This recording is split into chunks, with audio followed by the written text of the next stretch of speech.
दोस्तों, इस कहानी से जानेंगे कि इंसान की ऐसी कौन सी गलतियां होती है जो इंसान को बर्बाद कर देती है।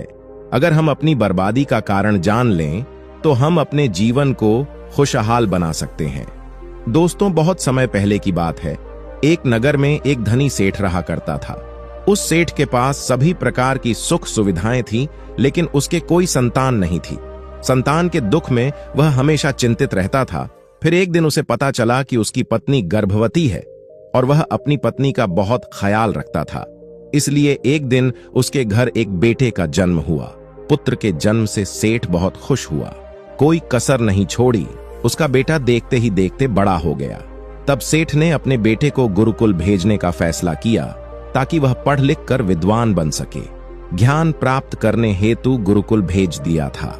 गुरुकुल में वह बच्चा अच्छे से पढ़ाई करता था और अपने गुरु की सभी आज्ञाओं का पालन करता था।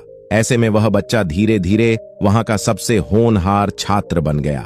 गुरुकुल में बालक ने सभी वेद, पुराण और शास्त्रों का अध्ययन किया और एक महान विद्वान बन गया। लेकिन कहते हैं ना कि समय कब बदल जाएगा यह कोई नहीं जानता। ऐसे ही एक दिन किसी प्राकृतिक आपदा के कारण उसके माता पिता की मृत्यु हो गई। और जब उसके माता पिता की मृत्यु हुई तो बच्चे की शिक्षा पूरी नहीं हुई थी। और जब बच्चे ने खबर सुनी कि उसके माता पिता अब इस दुनिया में नहीं है और उसका सब कुछ बर्बाद हो गया है, तो लड़का इस सांसारिक मोह में बह गया। इसके बाद लड़के ने कहा कि गुरुकुल से अपनी शिक्षा पूरी करने के बाद वह अपना पूरा जीवन लोगों की भलाई में बिताएगा। फिर जब बालक की शिक्षा पूरी हुई तो उसके बाद बालक साधु बन गया और वह सांसारिक चीजों से दूर हिमालय के जंगल में चला गया। अध्यापन को विश्राम देते हुए समय के साथ उनके सन्यासी की चर्चा चारों ओर होने लगी और दूर दूर से लोग उनके पास शिक्षा लेने के लिए आने लगे। और बहुत से लोग अपनी समस्याओं का समाधान पाने के लिए भी उनके पास आने लगे। वह समस्याओं का समाधान बड़ी आसानी से कर देता था, जिससे वह पूरे राज्य में प्रसिद्ध हो गया।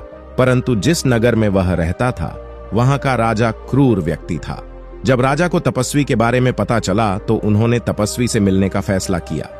अगली सुबह राजा तपस्वी से मिलने के लिए अपने महल से निकल गया और फिर वह उसकी कुटिया की ओर गया। और वहां पहुंचकर राजा ने जब उसे साधु के रूप में देखा तो वह उसे देखता ही रह गया। उसके चेहरे पर एक अलग ही तेज था। जब वह साधु के पास पहुंचा तो उसे असीम शांति का अनुभव हुआ। साधु को प्रणाम किया और उसके पास बैठ गया और उससे बातें करने लगा।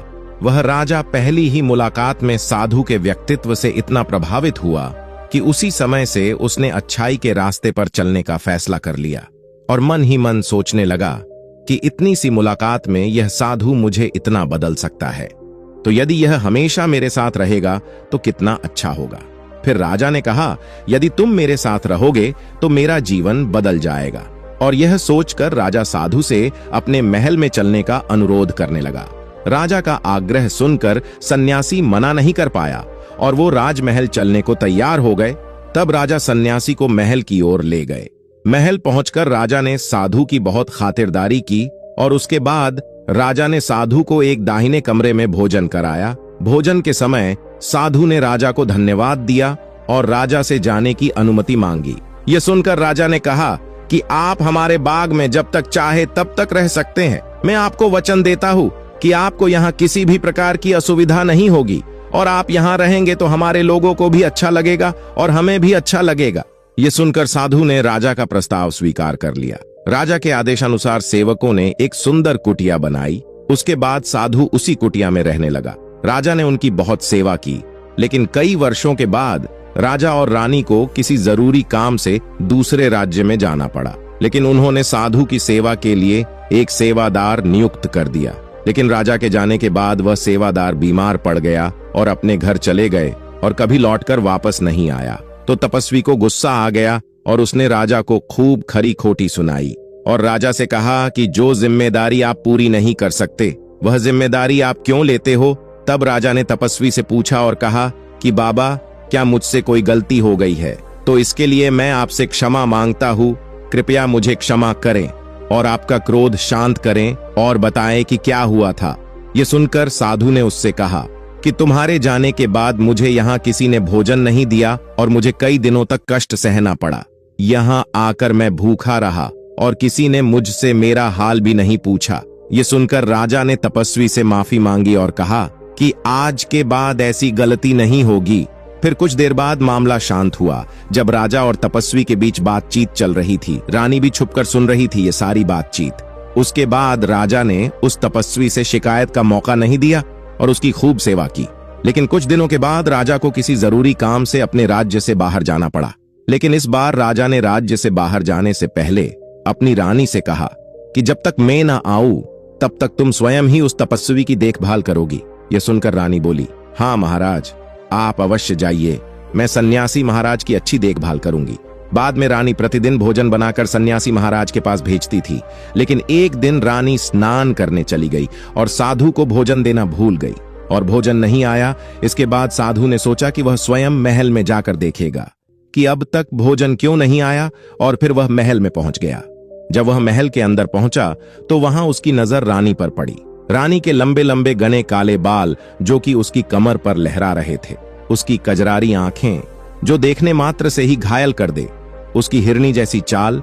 रानी के इतने सुंदर रूप को देखकर सन्यासी चकित हो गया और रानी की सुंदरता सन्यासी के मन को घायल कर गई और वह वहां से बिना कुछ कहे ही अपनी कुटिया में लौट आया। सन्यासी रानी के रूप की सुंदरता को भुला ना सका और वह खाना पीना छोड़कर अपनी कुटिया में पड़ा रहा। उसने कई दिनों तक कुछ भी नहीं खाया, जिस वजह से वह बहुत कमजोर हो गया। फिर कुछ समय बाद राजा वापस लौटे और जब उसे सन्यासी की हालत का पता चला तो वह सीधे सन्यासी के पास पहुंच गए और बोले कि हे भगवान, क्या बात है, आपको क्या हो गया और आप इतने कमजोर कैसे हो गए? किस गहरी सोच में डूबे हो? क्या मुझसे कोई गलती हो गई है? तब साधु ने कहा, नहीं नहीं राजन, आपने कोई गलती नहीं की है। यह सुनकर राजा बोले, तो फिर क्या बात है, आप मुझे बताए, मैं आपकी समस्या का समाधान अवश्य करूंगा। यह सुनकर तपस्वी ने राजा से कहा कि आपकी रानी की अद्भुत सुंदरता को देखकर मैं उसकी सुंदरता पर मोहित हो गया हूं और अब मैं रानी के बिना नहीं रह सकता।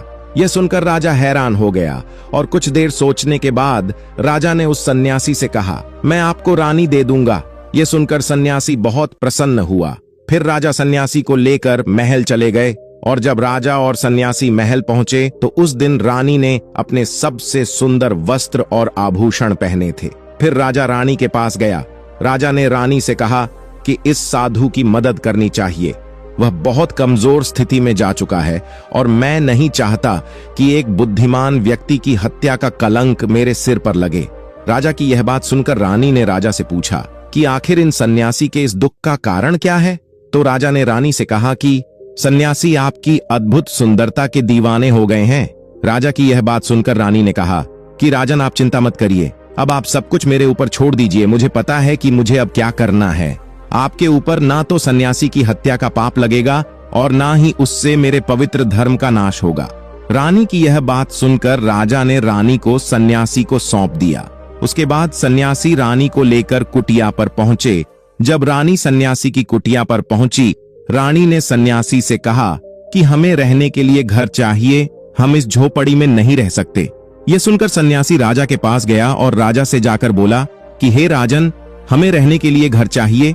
सन्यासी की बात सुनकर राजा ने उनके लिए घर का प्रबंध कर दिया। फिर सन्यासी रानी को लेकर घर पहुंचा। जब रानी सन्यासी के साथ उसके घर पर पहुंची तो रानी ने सन्यासी से कहा कि यह घर तो बहुत गंदा है और इसकी हालत बहुत खराब है, मैं इस घर में नहीं रह सकती। यह सुनकर सन्यासी फिर से राजा के पास गया और राजा के पास जाकर बोला, राजन, जो आपने हमें घर दिया है उस घर की हालत बहुत खराब है। सन्यासी की बात सुनकर राजा ने उसे घर की हालत ठीक करवा दी। उसके बाद फिर रानी घर के अंदर गई और नहा धोकर बिस्तर पर आ गई। तभी साधु भी बिस्तर पर आ गया। फिर उसके बाद रानी ने साधु से कहा कि आप जानते हैं कि आप कौन हैं और क्या बन गए हैं। आप एक महान साधु थे जिनके लिए राजा स्वयं सभी आवश्यक चीजें उपलब्ध कराते थे, जिनके पास दूर दूर से लोग ज्ञान प्राप्त करने आते थे, जो लोगों को सत्य का मार्ग दिखाते थे, जो लोगों की समस्याओं का समाधान करते थे, जिन्हें सभी लोग गुरु मानते थे, जिसे सब लोग भगवान मानकर पूजते थे। और आज आप वासना के कारण मेरे गुलाम हो गए हैं। रानी की यह बात सुनकर साधु को झटका लगा और उसे एहसास हुआ कि वह एक साधु है और यह सब क्या कर रहा है।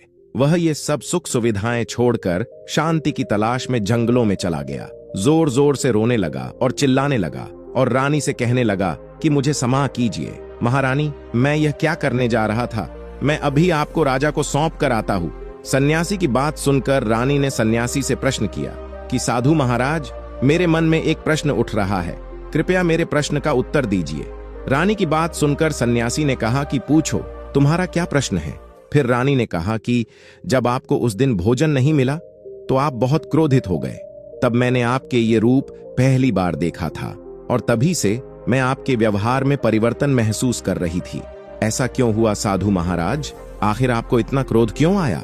रानी की बात सुनकर सन्यासी ने रानी को समझाया कि जब मैं जंगल में था तो मुझे समय पर भोजन भी नहीं मिलता था, लेकिन जब मैं महल में आया तो महल में आने के बाद मुझे सारी सुख सुविधाएं मिली और फिर मैं इन सभी सुख सुविधाओं के मोह में फंस गया और मुझे इसके प्रति लगाव उत्पन्न हो गया और फिर मुझे इसको पाने का लालच उत्पन्न हो गया और जब मुझे यह नहीं मिला तो मेरे अंदर क्रोध उत्पन्न हुआ। फिर सन्यासी ने आगे कहा कि महारानी, सच तो यह है कि अगर इच्छा पूरी नहीं हो तो क्रोध उत्पन्न होता है और अगर इच्छा पूरी हो जाए तो लालच बन जाता है। फिर सन्यासी ने रानी से कहा, यह इच्छा की पूर्ति ही मुझे वासना के द्वार तक लेकर आई है और मैं आपके प्रति आकर्षित हो गया। इसके बाद वो सन्यासी रानी को लेकर राजा के पास गया और बोला कि राजन, मुझे क्षमा कर दीजिए, मुझे अपनी गलती का एहसास हो गया है, ये लो आपकी रानी, मुझे ये सब नहीं चाहिए। मैं अपनी इच्छा के वशीभूत होकर यह गलत कार्य करने जा रहा था और अपने जीवन को बर्बाद कर रहा था, लेकिन अब मुझे सब कुछ समझ आ गया है। उसके बाद उस सन्यासी ने कहा, हे राजन, मनुष्य की बर्बादी का कारण उसकी 4 आदतें बनती है और दुनिया की हर एक व्यक्ति के अंदर यह 4 अवगुण होते हैं, लेकिन जो व्यक्ति इन पर नियंत्रण कर लेता है वह दुख और परेशानियों से बच जाता है। ठीक वही जो व्यक्ति इन 4 दोषों पर नियंत्रण नहीं कर पाता है वो बर्बाद होने के कगार पर पहुंच जाता है। यह सुनकर राजा ने कहा, महाराज, आप मुझे वो 4 आदतें बताइए जिससे कि मनुष्य की बर्बादी हो जाती है। फिर सन्यासी ने राजा को मनुष्य को बर्बाद करने वाली 4 आदतों के बारे में बताया और कहा, हे राजन, मनुष्य को बर्बाद करने वाली पहली आदत है इच्छा, क्योंकि इच्छा ही दुनिया की हर एक व्यक्ति के अंदर सबसे पहला अवगुण होता है और जो व्यक्ति अपनी इच्छाओं को नियंत्रण में नहीं रख पाता है वह जीवन के किसी भी क्षेत्र में सफल नहीं हो पाता है, क्योंकि जैसे ही उसकी एक इच्छा पूरी होती है तो वह दूसरी की ओर बढ़ाने लगता है और दूसरी पूरी होती है तो तीसरी इच्छा उसके मन में जागृत हो जाती है और फिर ऐसे करते करते इच्छाओं पर नियंत्रण न होने के कारण इसी जाल में उलझा रहता है और दुखी रहता है। इसीलिए राजन, जब हम इच्छाओं पर नियंत्रण पा लेते हैं तो हम हमारे मन पर भी नियंत्रण पा लेते हैं और जब हमारा मन हमारे वश में होता है तो तब हमें सुख की प्राप्ति होती है। फिर जो हम चाहते हैं वही हमारे साथ होता है। फिर सन्यासी कहता है, हे राजन, मनुष्य को बर्बाद करने वाली दूसरी आदत है वासना। वासना का जन्म हमारे मन में उठने वाली इच्छाओं से होता है। जिस प्रकार इच्छा का कोई अंत नहीं होता और मनुष्य वासना के जाल में फंसता ही चला जाता है, वासना के वशीभूत होकर मनुष्यों को कुछ भी नजर नहीं आता है। आज तक जितनी भी लड़ाइयां हुई हैं उनका सबसे बड़ा कारण स्त्री को पाने की इच्छा ही रही है। स्त्री के प्रेम में वशीभूत होकर राजा महाराजाओं ने आज से पहले बहुत सारे युद्ध किए हैं। रावण भी संसार का सबसे बुद्धिमान व्यक्ति था, लेकिन उसने भी माता सीता की सुंदरता की जाल में फंसकर अपना सब कुछ बर्बाद कर लिया। उसकी मृत्यु का कारण एक स्त्री ही बनी थी। कई राजा महाराजा तो युद्ध में इसलिए हार गए क्योंकि वो लोग स्त्रियों से रास लीला रचने में ही रह गए, जबकि ईश्वर ने तो स्त्री की उत्पत्ति इस संसार को बढ़ाने के लिए की है। लेकिन आजकल लोगों ने इसे अपनी वासना का शिकार बना लिया है, अपने मनोरंजन का साधन समझने लगे हैं और जब उन्हें अपना यह मनोरंजन नहीं मिलता तो वो पागल हो जाते हैं और ना जाने क्या क्या कर बैठते हैं। इसीलिए राजन, जितना हो सके उतना वासना से दूर रहना चाहिए। फिर सन्यासी कहता है, हे राजन, मनुष्यों को बर्बाद करने वाली तीसरी आदत है क्रोध, क्योंकि जब मनुष्य की वासना की पूर्ति नहीं होती है तो उसके अंदर क्रोध उत्पन्न हो जाता है और जब व्यक्ति को क्रोध आता है तो उस पर उसका नियंत्रण नहीं होता है और फिर वो क्रोध में आकर कई गलत निर्णय ले लेता है। वो दूसरों को भला बुरा कह देता है, गालियां निकाल देता है और जब उनका क्रोध शांत होता है तो उन्हें अपनी गलती का एहसास हो जाता है, लेकिन तब तक तो सब कुछ बर्बाद हो चुका होता है। क्रोध के कारण मनुष्य के कई बने बनाए काम भी बिगड़ जाते हैं। जब मनुष्य के भीतर क्रोध उत्पन्न होता है तो वो अंदर से बहुत कमजोर हो जाता है और एक कमजोर मनुष्य कुछ भी नहीं कर सकता है, उसे कभी भी सफलता हासिल नहीं हो सकती। क्रोध हमारे भीतर तनाव को उत्पन्न करता है और अगर एक बार हम तनाव में चले गए तो हमारा पूरा जीवन बर्बाद हो जाता है। फिर सन्यासी कहता है, राजन, मनुष्य को बर्बाद करने वाली चौथी आदत है लालच। याद रहे राजन, लालच का फल सदैव बुरा होता है। लालच में पड़कर हम बहुत से लोगों का बुरा कर देते हैं। हर मनुष्य के जीवन में कभी ना कभी ऐसे कई लालच अवश्य आते हैं। जब वह लालच कर बैठता है और अधिक पाने की लालसा में वह कुछ ऐसा कर बैठता है जिससे जो उसके पास था वह उसे भी गंवा देता है, क्योंकि जैसे ही व्यक्ति की एक इच्छा पूरी होती है उसका लालच बढ़ जाता है और उसके मन में और नई नई लालचें जन्म लेने लगती है। और जो व्यक्ति लालच करता है वह कामयाबी से कोसों दूर रहता है, क्योंकि एक ना एक दिन लालच का दुश्मन सामने आता ही है। अगर हम समय रहते ही लालच को त्याग दें और उसकी जाल में ना फंसे तो हम एक सफल व्यक्ति अवश्य बन सकते हैं। फिर अंत में सन्यासी राजा से कहता है, राजन, अगर मनुष्य चारों आदतों को छोड़ देता है तो उसे जीवन में सफल होने से कोई नहीं रोक सकता, और जो इन आदतों को नहीं छोड़ता है उसे जीवन में बर्बाद होने से कोई नहीं रोक सकता। मैं एक सन्यासी होकर इसकी जाल में फंस गया था, तो सामान्य मनुष्य तो इससे बच ही नहीं सकता। इसीलिए राजन, मनुष्यों को इन आदतों से हमेशा बचना चाहिए। धन्यवाद।